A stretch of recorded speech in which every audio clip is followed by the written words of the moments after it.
all the body language that is not in a positive way. Alcaraz and Juan Carlos Ferrero split up, and we got two major splits within the sport. Tennis, man. The Nadal camp has finally cracked open the mystery behind Carlos Alcaraz's brutal split from Juan Carlos Ferrero, and suddenly his father is standing right in the firing line. Tony Nadal believes this breakup was not caused by forehands, tactics, or trophies. So what really happened behind closed doors? Ferrero helped turn a fearless teenager into world number 1 and a 6-time Grand Slam champion. Then, after 7 years and 24 titles, he was pushed out faster than a weak second serve. Reports point toward contract trouble, travel demands, and serious disagreements with Carlos Alcaraz Sr. over who truly controlled the team. Was Ferrero asking for too much freedom, or did Alcaraz's father want complete command of the coaching box? Hit that subscribe button right now, because we are uncovering the alleged family clash, the 48-hour contract drama, and the painful reason this championship partnership finally collapsed. To understand why this separation shocked tennis, you must understand what Ferrero meant to Alcaraz. Juan Carlos was not simply a man carrying rackets and shouting instructions from the player box. He took charge of Carlos when the young Spaniard was only 15. Back then, Alcaraz had frightening speed, explosive power, and enough raw energy to light up half of Murcia. However, talent alone does not win major titles. Ferrero helped shape that talent into a complete tennis machine.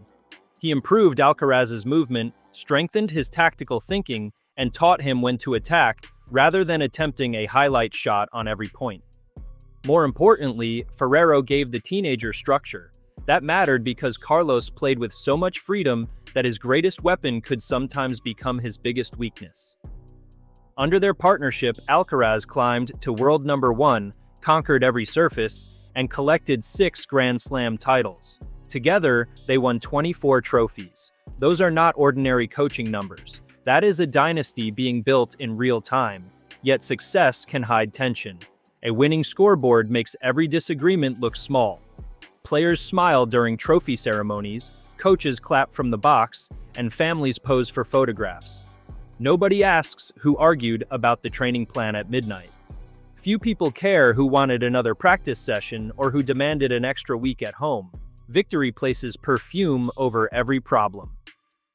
Once the contract negotiations began, however, that sweet smell apparently disappeared.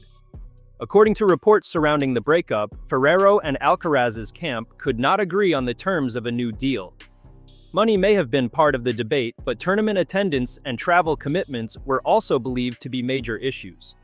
Carlos's team reportedly wanted Ferrero to accompany him more often. Juan Carlos, meanwhile, had his own academy, personal responsibilities, and limits on how much of the calendar he could travel. That difference sounds simple until you remember how brutal the ATP Tour can be. A top player may begin the season in Australia, move through the Middle East, compete in the United States, return to Europe for clay, switch to grass, cross the Atlantic again, visit Asia, and finish indoors. It is less like a tennis schedule and more like an airport loyalty program with 4 hands. For the player, constant coaching support can feel essential. Each surface demands adjustments. Every rival brings a new tactical puzzle. One poor week can damage confidence, ranking points, and momentum. From the family's side, the argument may have been direct. If Ferrero was the head coach, why was he not present at every important tournament? Still, Ferrero had another side to consider. Years of travel can destroy any normal life. Coaches spend months away from their homes while carrying enormous responsibility for results they cannot fully control. When a player wins, the player is celebrated. When he loses, cameras zoom toward the coach as if he personally hit the backhand into the net. What a charming profession. Reports also described earlier friction between Ferrero and Carlos Alcaraz Sr. One important moment allegedly came before the South American clay swing in 2023 when Ferrero decided not to travel and passed coaching duties to Antonio Martinez Cascales. Alcaraz still won in Buenos Aires and finished runner-up in Rio. On paper, the arrangement worked. Behind the curtain, though, Ferrero's absence reportedly caused a serious disagreement with Carlos's father. That episode may have planted the first seed. One missed trip does not normally destroy a 7-year relationship, yet unresolved problems rarely disappear. They sit quietly under the surface until another contract, another tournament, or another argument brings them back. By 2025, Samuel Lopez had become a more visible part of the coaching structure. He shared duties with Ferrero and helped make technical improvements, particularly around Alcaraz's serve. Lopez was trusted, experienced, and already comfortable inside the team. Suddenly, the Alcaraz camp had another option. That changed the balance of power. If Ferrero rejected new conditions, Carlos would not be left without guidance. Lopez could step forward. Training could continue. Tournament plans would survive. The family possessed a ready-made replacement sitting inside the same box. Ferrero, therefore, may have entered negotiations with less control than he realized. Then came the reported 48-hour deadline. Ferrero later explained that he had little time to accept or reject the proposed contract. He also suggested that certain disagreements might have been solved if everyone had sat down and properly discussed them. Think about how painful that sounds. This was not a coach who had spent 6 months with Alcaraz. Juan Carlos had guided him from adolescence to the top of world tennis. Their relationship had survived injuries, defeats, pressure, and the wild expectations placed upon a sporting prodigy. After 7 years, the ending reportedly came down to 2 days. That is not a long negotiation. It is a service clock with legal documents. Ferrero did not accept the conditions and the partnership ended. Both sides released respectful public messages, but one sentence from Juan Carlos immediately raised eyebrows. He said he would have liked to continue. Those words changed everything. Had this been a peaceful mutual separation, Ferrero might have spoken about needing a new challenge.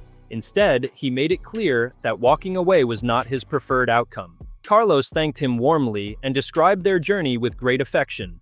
Nevertheless, gratitude does not answer the main question. Who decided that Ferrero had to go? Carlos's childhood coach, Carlos Santos, later offered a blunt opinion. He argued that Alcaraz's father was the person truly in charge and suggested Carlos himself would have continued working with Ferrero. That claim placed Carlos Sr. directly under the spotlight. Naturally, a father being involved in his son's career is not shocking. Carlos Sr. understands tennis. He competed himself and played a major role in his son's development. The family protected Alcaraz before the endorsements, trophies, and screaming crowds arrived. From that perspective, his influence is not automatically sinister. Parents often see risks that outsiders miss. They know when their child is tired, unhappy, or losing trust in a system. A coach may examine performance while a father considers the entire person. Yet there is a dangerous line between protection and control. Elite athletes eventually need ownership of their careers. Carlos is no longer a junior waiting for adults to arrange his practice court. He is a global superstar whose decisions affect coaches, trainers, sponsors, tournaments, and his own legacy. If his father made the final call, fans deserve to ask whether Carlos truly wanted the change. That does not mean Alcaraz was powerless. Nobody has publicly produced evidence showing that he fought to keep Ferrero and was ignored. Still, the speed of the decision and Ferrero's wish to continue created room for suspicion. Tony Nadal then added the comment that blew the door open. The legendary former coach of Rafael Nadal said he was surprised by the separation because Alcaraz had just enjoyed an extraordinary season. In Tony's view, the reason did not appear to be tennis-related. That verdict matters. Tony knows exactly how complicated a family coaching structure can become. He guided Rafael from childhood into one of the greatest careers in sporting history. Their partnership contained love, discipline, sacrifice, and moments of tension. Therefore, when Tony looks at a winning player separating from a successful coach, he understands that the answer may sit outside tactics. No technical collapse forced Ferrero out. Alcaraz had not fallen down the rankings. His forehand had not vanished. The trophy cabinet was hardly holding a funeral. Instead, Carlos was winning majors and ending the season at number 1. Firing the coach after that level of success is like replacing the engine because the car won the race too quickly. So if tennis was not the problem, what was? Control is the most obvious answer. A modern superstar's team functions like a small company. The coach may guide tactics, but agents handle business, trainers control physical preparation, doctors protect health, and family members influence personal choices. Every voice wants access to the player. problems begin when nobody knows who holds the final vote.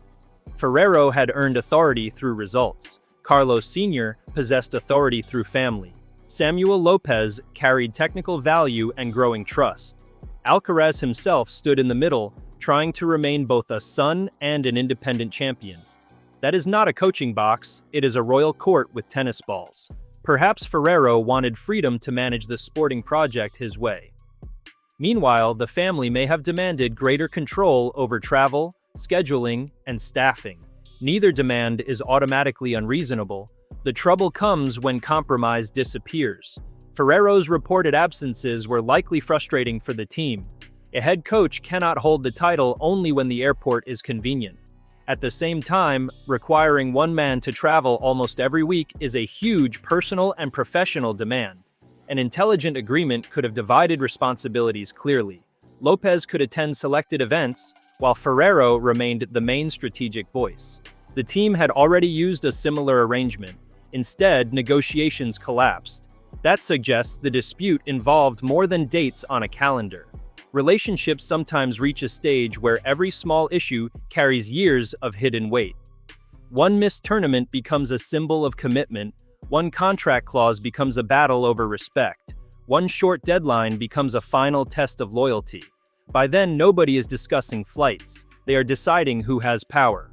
Ferrero's emotional reaction made the split feel even harsher.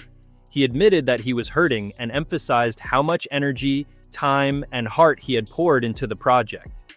Those are not the words of a relieved coach beginning a holiday. They sound like someone who believed the partnership still had life.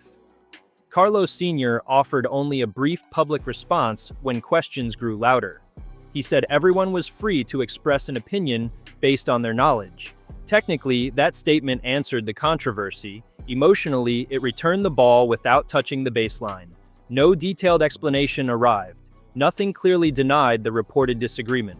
Consequently, fans continued filling the silence with theories. Perhaps the family believed explaining private negotiations would damage Carlos. That is understandable. Yet secrecy carries its own cost.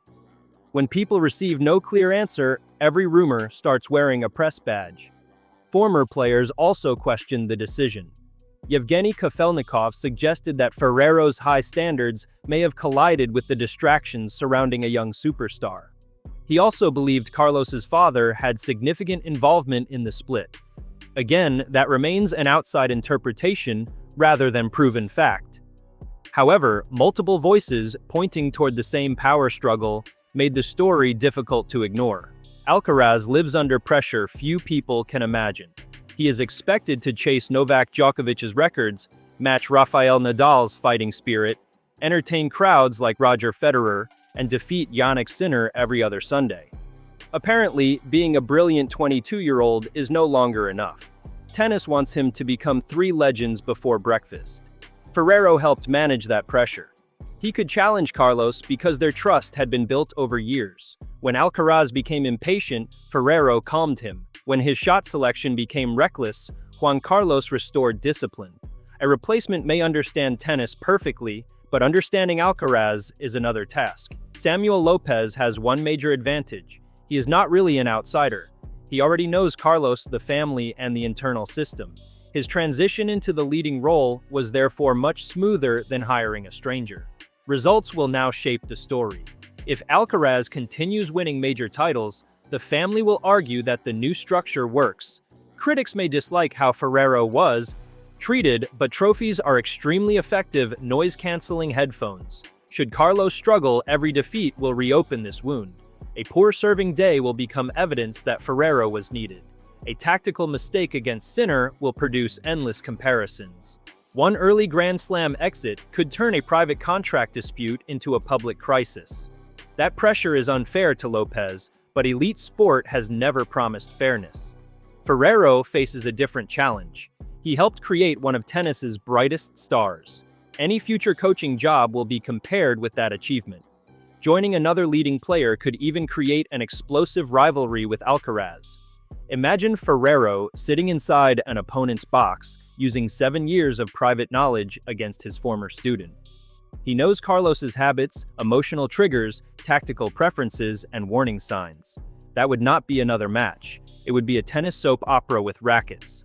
Nevertheless, revenge does not appear to be Ferrero's public message. He has spoken with pain but also affection. He did not attack Carlos personally or burn down the history they created. That restraint deserves respect. It would have been easy to launch verbal missiles at the family. Instead, Ferrero left clues while avoiding a complete public war. Maybe he hopes the door will reopen one day. Coaching reunions happen when time lowers the temperature. Players mature. Families step back. Former partners remember why the relationship worked before the arguments became louder than the victories. A reunion, however, would require honest answers. Carlos would need to decide how much authority belongs to him. His father would have to accept limits if family involvement caused friction. Ferrero would need to offer greater clarity about travel and availability.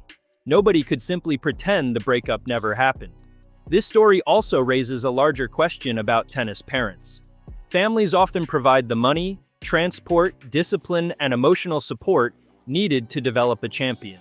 Without them, many talented children never reach the professional tour. Once that child becomes an adult superstar, however, the family role must evolve. Support can remain powerful without becoming absolute control. Look across tennis history and you will find parents praised as heroes, blamed as villains, and sometimes treated as both in the same week. They protect their children from greedy outsiders, yet they can also struggle to release control. Carlos Sr. may genuinely believe he made the best decision for his son. Ferrero may equally believe the new demands made his position impossible. Both things can be true. Still, the manner of the ending matters. 7 successful years deserved more than a rushed deadline. 24 titles deserved a proper conversation. 6 Grand Slam victories deserved an effort to repair the relationship before the contract became a guillotine. That is the harshest part of this entire saga. Ferrero was not removed because the project failed. He departed when the project was flying. Tony Nadal's reaction exposed that contradiction. When tennis results cannot explain a coaching change, personal power becomes the main suspect. Perhaps no single villain exists. Maybe years of travel disagreements, changing responsibilities, and competing visions finally made cooperation impossible. Yet the father's reported influence cannot be separated from the story. Carlos must now prove that his game remains stable without the mentor who developed it. Ferrero must rebuild his professional life after losing the project that defined his coaching career. Meanwhile, Carlos Sr. will be judged every time his son enters a difficult 5th set. That is the price of taking control. A family can remove a coach, but it cannot remove expectations. Ultimately, this breakup was not simply about one contract, it was about who owned the future of Carlos Alcaraz. Ferrero believed his experience gave him the right to shape that future. The family believed their position gave them the final authority. Carlos stood between the man who helped raise his tennis and the father who helped raise him. No wonder the partnership cracked. Now the clean farewell messages cannot hide the central issue. Ferrero wanted to continue. New conditions were placed on the table, agreement failed, the family moved forward without him. Whether we call that a firing, a failed negotiation, or a forced separation, the result remains the same. One of the greatest partnerships in modern tennis ended while it was still winning. Maybe Carlos will become even stronger under Lopez. Perhaps Ferrero's departure will push him toward greater independence. Change can produce growth, and no coaching partnership lasts forever. On the other hand, removing the voice that kept a young champion balanced can create problems that trophies once covered.